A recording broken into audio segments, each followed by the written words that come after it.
Hi everyone, welcome back. It's Melissa, and today I wanted to use this video to respond to some of the comments that have been made on my channel in direct response to some questions that I've asked recently. So I have gotten a little bit behind on responding to your comments, and sometimes I have a choice to make. I have, like, do I edit and upload a new video, respond to comments? And it's always a balancing act for me because I only have a certain number of hours that I can devote to YouTube. So sometimes I opt for putting the new content up, especially when I've been a little bit off my schedule and not posting as frequently as I normally like to. So I apologize for not being as responsive in the comments section, but I'm hopefully going to address some things that have come up recently. So the first thing I wanted to talk about today was the sponsored videos.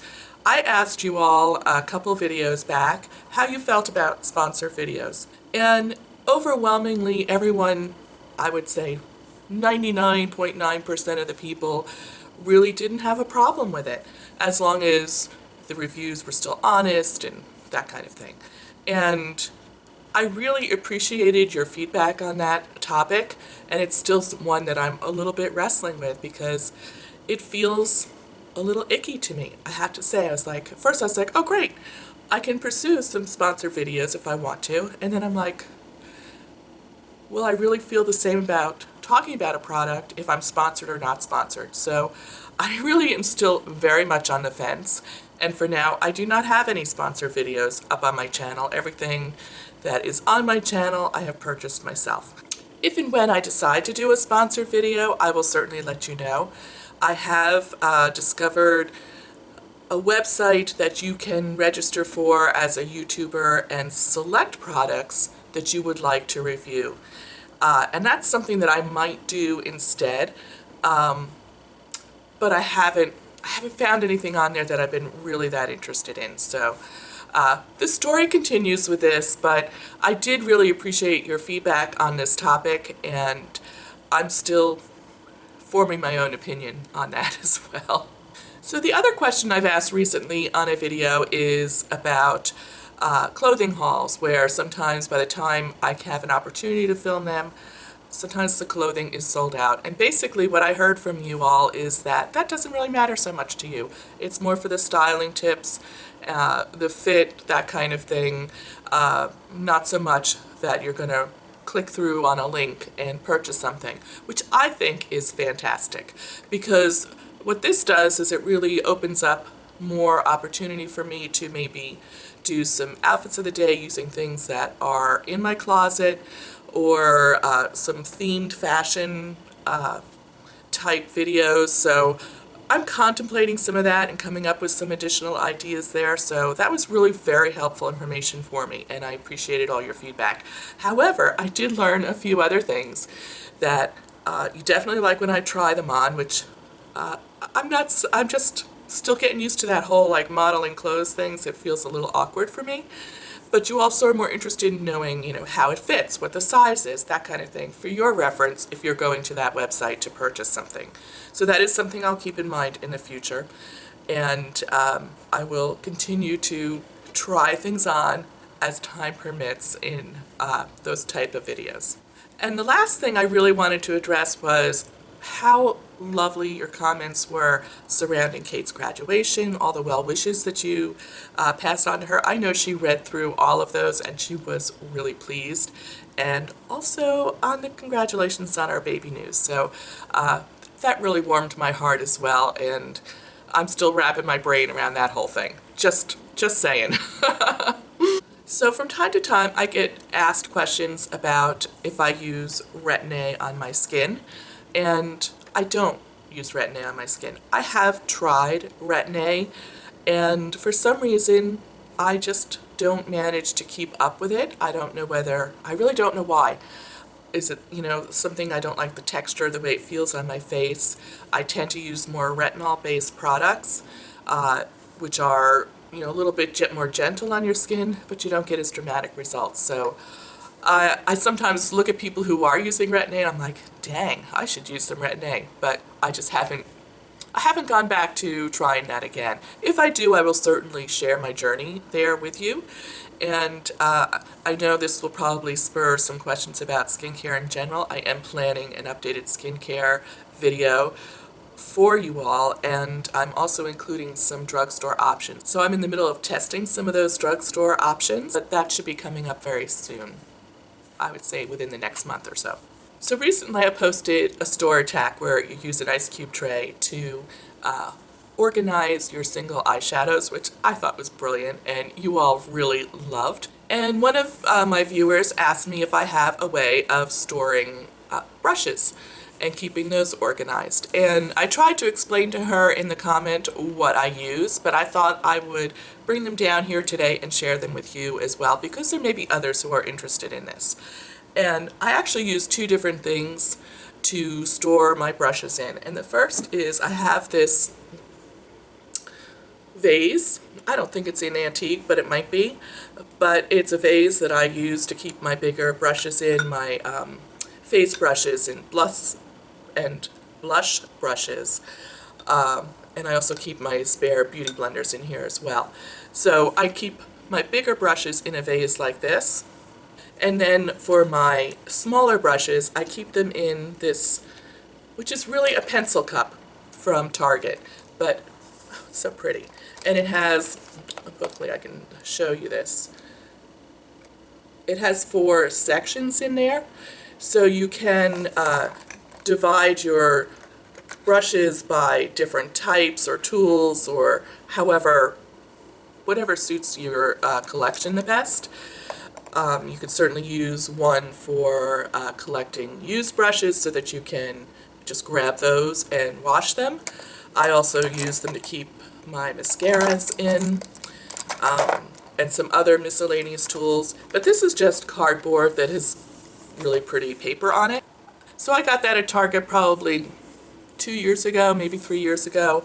I love to go into the stationery section. I also have like a letter organizer that I keep my palettes in, and that works great. It's a similar kind of style with this little print on it. So keep your eyes open. You never know where you're going to find something that might be better than all those acrylic storage boxes, which are lovely, but can be quite pricey and somewhat limiting as to how you can use them. These have a little bit more flexibility, in my opinion. So I wanted to close out this video with a couple of recommendations. The first is a book that I recently finished that I really loved, and the ending so moved me that it's been a long time since I've had a book that had that kind of impact on me. And it is by the author Kristen Hanna, and it's called The Nightingale. And this is a story about World War II. It's about 2 sisters who live in France and the struggles that they went through during the war period. Now I thought, oh, another war book. It really was so well written and such a beautiful story. I highly recommend it if you haven't read it.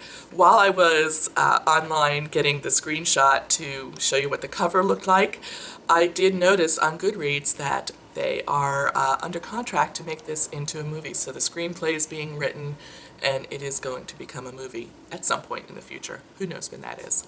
But I just thought I'd share that little news.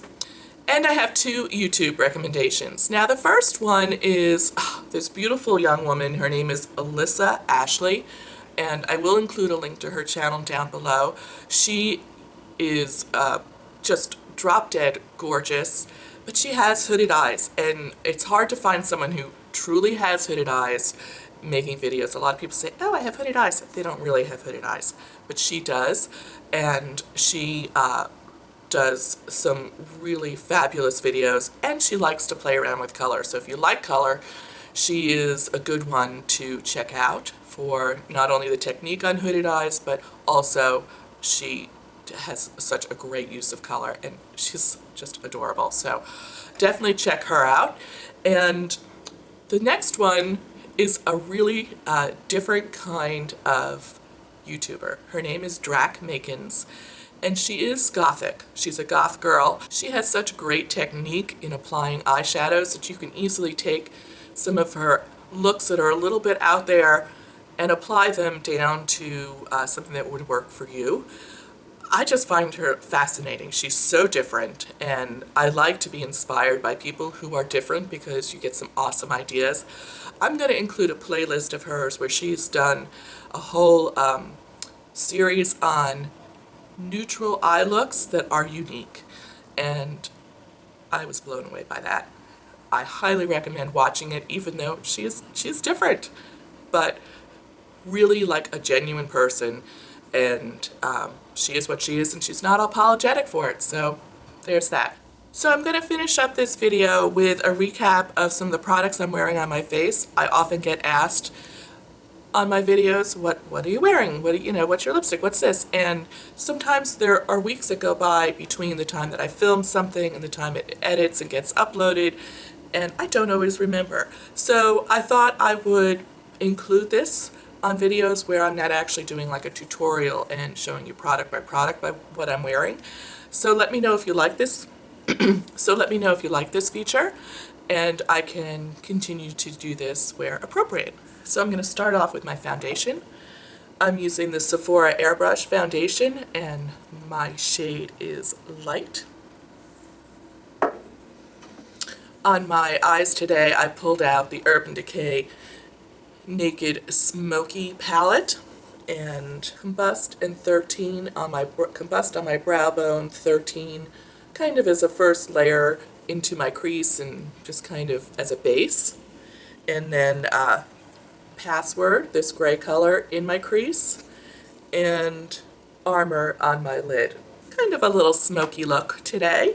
And on my cheeks today, I pulled out to the Hourglass blush palette, and I'm using the pink color, which is Luminous Flush. And on my lips, I have the e.l.f. matte lip color in Tea Rose, which has a little bit of a purpley undertone. I like this lip color a lot. And then something I've been testing out is this new setting spray from Boscia. It's the White Charcoal Mattifying Makeup Setting Spray. It hasn't really been hot enough here for me to really test this out in terms of whether it's mattifying or not, so stay tuned. I'll be updating you on this. I have used quite a bit of it, but this is the first 90-degree day we've had in months. So that wraps up today's video. Thank you so much for joining me today. If you are new to my channel and just stopping by, I would love it if you'd hit the subscribe button and join me for future videos. And for my long-term subscribers, thank you so much. I really appreciate your support, and I will see you real soon. Take care. Bye.